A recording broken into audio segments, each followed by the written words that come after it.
Hello and thank you for joining me. I'm Heather Forgan of stampwithnellie.com. I'm an independent Stampin' Up demonstrator in the UK. And today I'm going to make a fancy fold card, and I'm afraid I don't know what it's called and I don't have an example. So you'll just have to see how this goes. It starts off with a normal card base. So this is half a sheet of A4 card. So 8 1/4 by 5 3/4 and scored along the long side at 4 1/8. Okay, and then this piece of designer series paper that I've put on top is 8 and sorry, it is 3 7/8 by 5 1/2. Yes, should have wrote that down there earlier. Should know it actually, but never mind. I normally do my cards in centimetres, but I'm doing this one in inches because quite often if I do a fancy fold, people ask for me for inches, so I'm just going to do it in inches. Okay, so this will have a piece inside and we'll have a piece cut out there to show an image. And the image we're going to use is from the gorgeous Cottage Rose stamp set. So this lovely one here. And I am going to use my Stamparatus for this.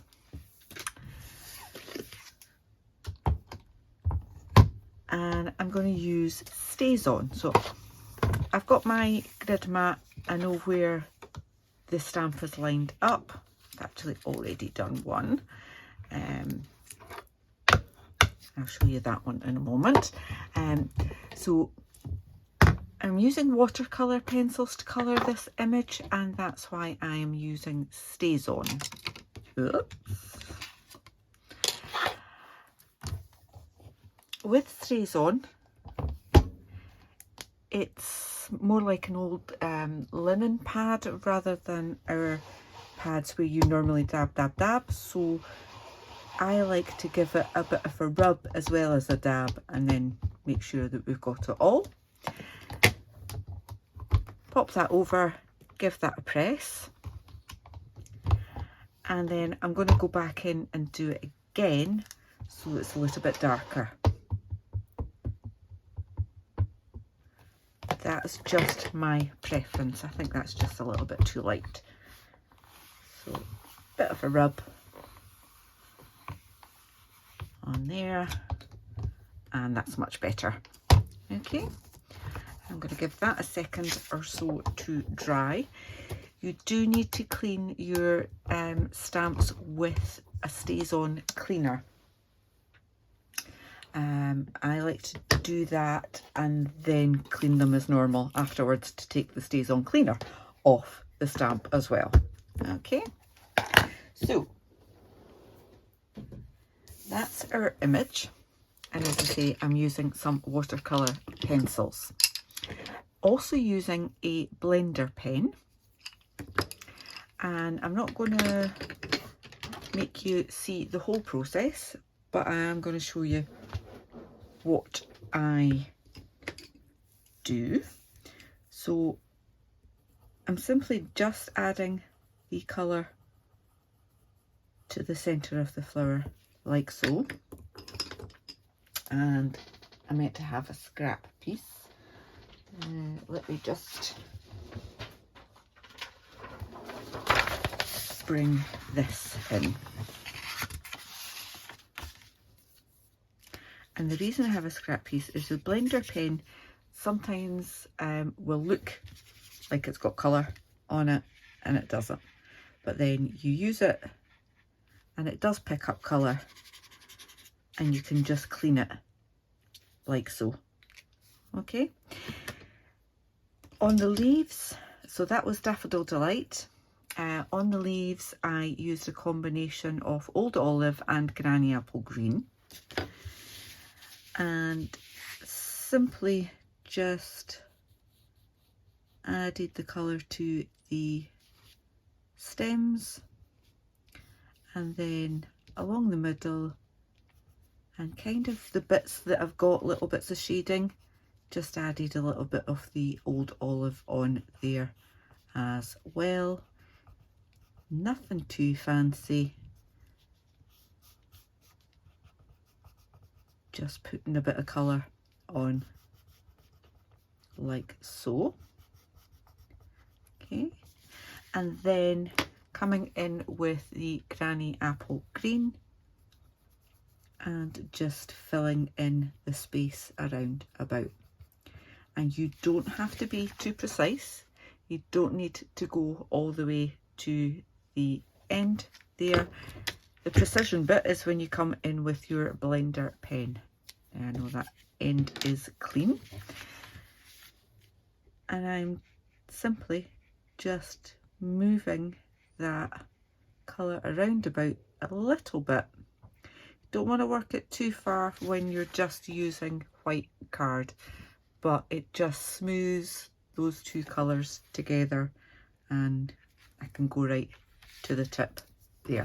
So I'll do another one of these leaves so you can see the process again, and then I'll do some of the petals, and then we'll go to one I've prepared earlier.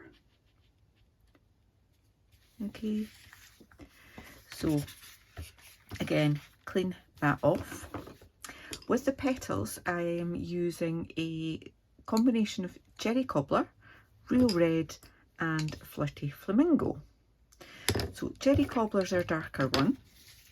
So I've started with that at the base of the petals and brought it up a little bit like so. And then now there's a couple of different ways you can do this. So you can then blend that out.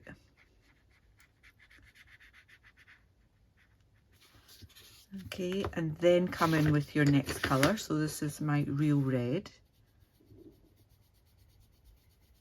Just adding a bit of that on.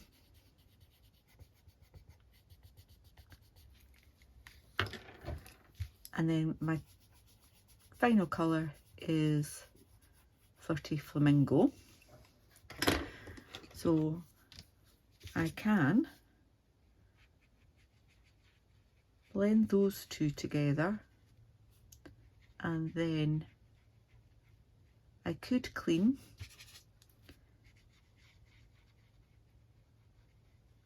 but I'm actually okay about mixing the colours on that. Okay, so again, I'll just do another quick one. This time I'm just going to add all three colours.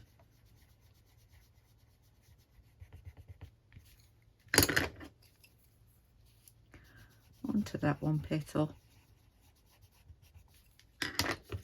And then I can simply blend that out the way. Take some of the red off before I go into the pink. And if I thought I wanted a bit more deep colour, I can add a bit more, but just beware that if you use the blending pen too much, you can start to kind of pill your card. It'll kind of go a bit fluffy. So did all of that, and with these little bits here, I just simply added a little tiny little bit of the ink on there with the pencils and just gave it a little bit of a smudge on that. And here's one I prepared earlier. So I think it's quite nice to have the different colours in there, different little bits of shading. You can play about with it as much or as little as you like. Now, once we've completed our colouring, I'm going to do a die cut on this, and I am using the Stylish Shapes dies, which are these. I'm going to use the square ones. I will be using this, the largest and the second largest of the square ones. Put the second largest to the side just now. I'm going to use that for my card base. And I'm going to decide exactly where I want this to die cut. And I think I want it like that. A little bit of sticky tape. Take some of the sticky off it. Take my hair off as well. And just pop that on there. Okay, now I can bring my card base back in, because what I want to do is die cut the larger square out of the front of the card. And again, I can put a little bit of sticky tape on there and put it on in the inside of the square, knowing that that is going to come away. All right. Make sure you open your card before you put it through your cut and emboss machine. I'm just going to bring mine in, and I'm using the larger one. And I've got a brand new clean plate on there because I don't want to, this is a plate that I've used for my top plate, so it's a little bit grubby, but it's not too bad. And I'm going to pop that on there, and my lovely new clean plate on the top so that I don't transfer any marks onto my designer series paper. Just wind that through. Go clunk, and then I'm going to take it back because I don't really want to mark the other part. Oh gosh, I put that under there at the same time. Oh, I just wonder why it was really hard to get that through. Well, this isn't going to work out very well, is it? Right, okay, I'm going to have to put that through again.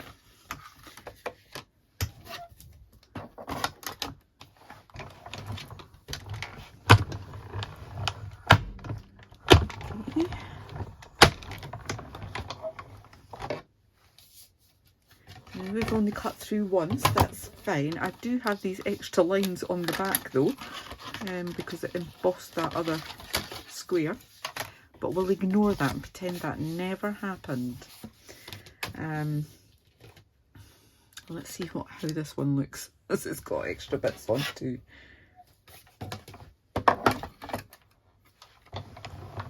I've never done that before, never. And then all of a sudden, when I'm doing it on camera, I've got two pieces I'm die cutting going through at the same time. Not bad. What I might do though to rescue this is emboss it. Why don't we do that? Let's maybe just find an appropriate embossing folder. How about painted texture? Because there are some crease lines on there from when I got it wrong. So if I put proper crease lines on it, no one will know. So this is a 3D. And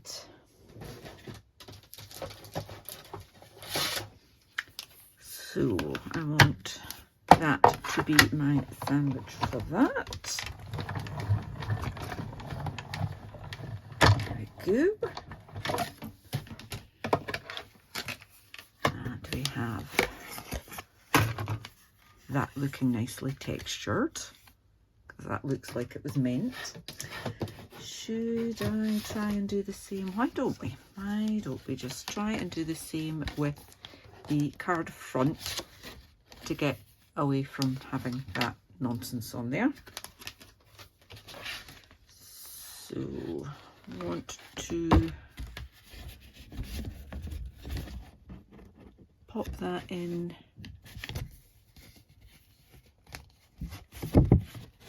as close to the score line as I can get it, like that. Now, ordinarily, I would always put my join through first. Just going to have to do it on its side this time.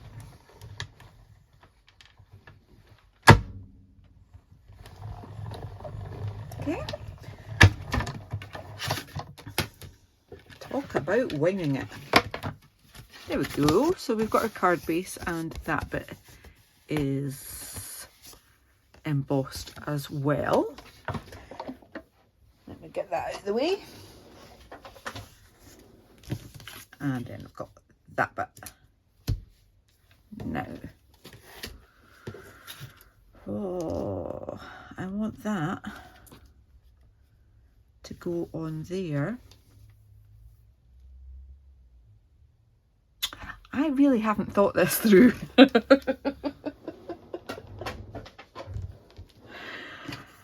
Oh, I should have just used my stitch circles or something like that instead of this, but never mind.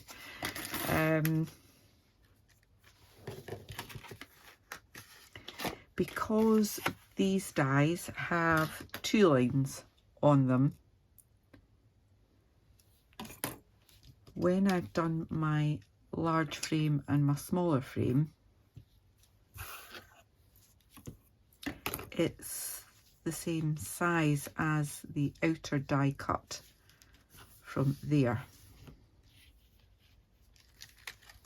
So let me have a think about that. I might just have to add in a white layer. Oh dear.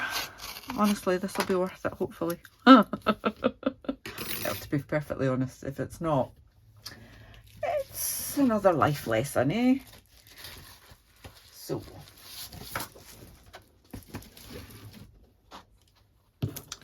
if I measure that, if I do one at 3 inches by 3 inches,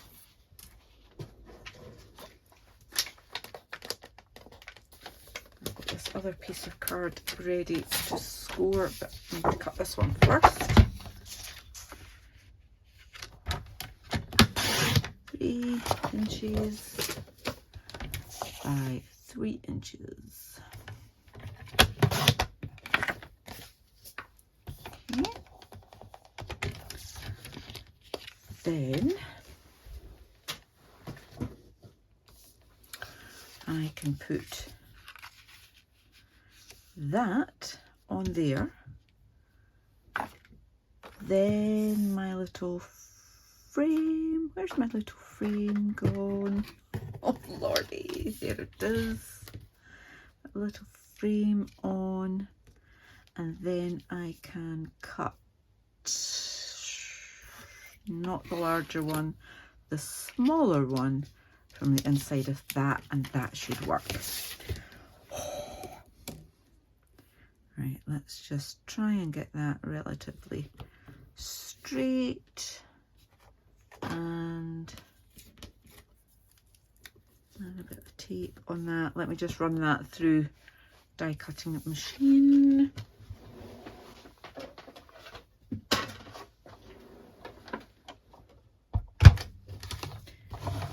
Need that plate, that one, and this one.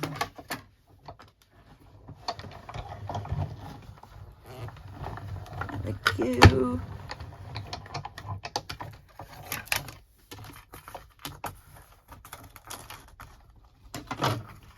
That I can use for something else.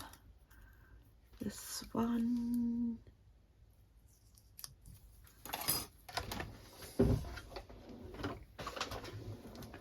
Alrighty. That can go around there. A little frame around there. And then we'll be ready to do the middle bit of the card. So let me glue these and I will be back with you in just a moment.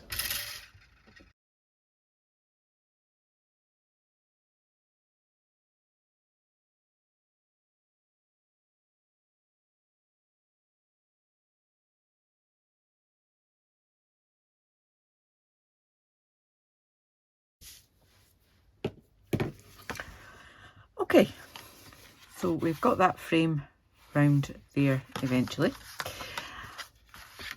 I have another piece of card to do the inside of this, and this measures no it doesn't, it measures 5.5 by 7 7/8. All the measurements will be in my blog post. And I need to score this twice. So I want to score it in half, which is 3 7/8. Now I have lost my scoring tool blade from my trimmer. When I say I've lost it, it fell out and it's in the crazy corner of my craft room that everything's just been dumped in there because of Christmas crafting. So I will find it, just haven't got the patience to look for it right now. So that was 3 7/8, and then I want to score this piece in half as well. So that's where we get into 16ths. So I want to score it at 5 13/16. So if I put it up to the 6 inches and then take it back 1, 2, 3 marks here, that will give me 5 13. So 6 inches, 1, 2, 3 of the marks there. Okay, and I can just use your bone tool, or if you've got a scoring tool, the small end fits in there. And similarly, if you've got a take your pick tool, it comes with these two. The small one fits in there perfectly as well. So it's not the end of the world, but I do need to find it because it's annoying me.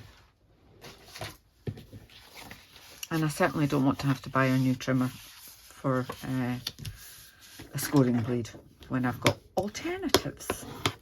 So that one going there that way, and this one coming this way. Okay, so you've kind of got a Z fold on that. This piece, I need to change my blade though. This piece is going to get put in there like that. So again, I prefer to use liquid glue so that you can play about with it, move it around. But I don't go right to the edge because it does spread out a little. So there should be a nice even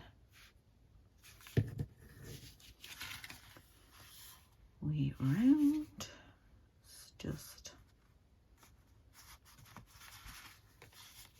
happy with that. Give that a good old press. Then I can bring that bit over, and this lovely bit is going to sit in that frame there. So I want to add some glue to here, but again, don't go too close to the edge because I don't want it to spread out, but I do want it to hold nicely. Okay, so just easy peasy, sit that in there, give it a moment to fix, and then I'm going to add a sentiment as well. I've got the happy birthday from the Cottage Rose, and I'm going to stamp that in Flirty Flamingo, which was one of the colours of the pencils I used. Happy birthday, and I'm going to use one of these dies. A smaller one will be fine. Pop that on there and run that through my cut and emboss.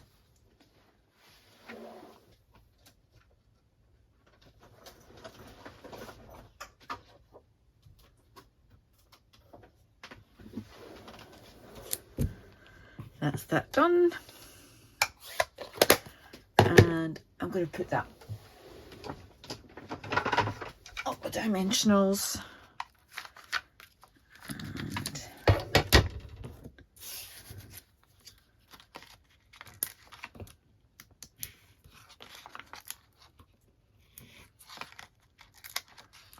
Three of them, perfectly fine.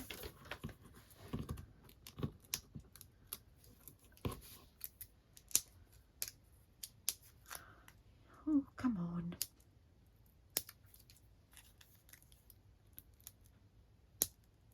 There we are.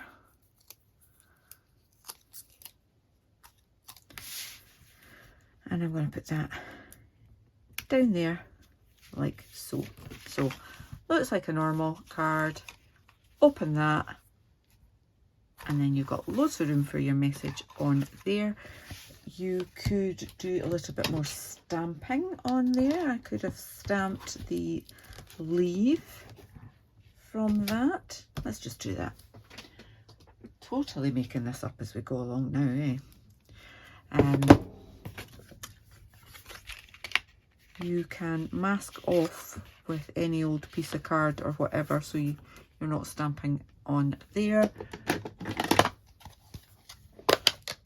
And that's just the bit that I die cut out, and unless I emboss it, I'm not going to be able to use it because I've got that all over it. There we go. Got a little leaf in there. I think that's enough. Again, you could put some more designer series paper on there as well. Yeah, so looks like a normal card, but has a little bit of a pop out and sits nicely like that. I hope you've enjoyed this tutorial, and we'll perhaps give this a try as well. Quite liking the embossing after all, but don't ever do that. Don't ever put 2 lots of dies through your machine at one point. Thank you so much for watching. If you're new to my channel, then please do click on the subscribe button, and if you click on the bell, you'll get notifications of the next time I upload a tutorial. As I said earlier, all of the products and the dimensions that I've used will be in my blog post. There's a link to that in the description bar below. Until the next time, take care. Bye-bye.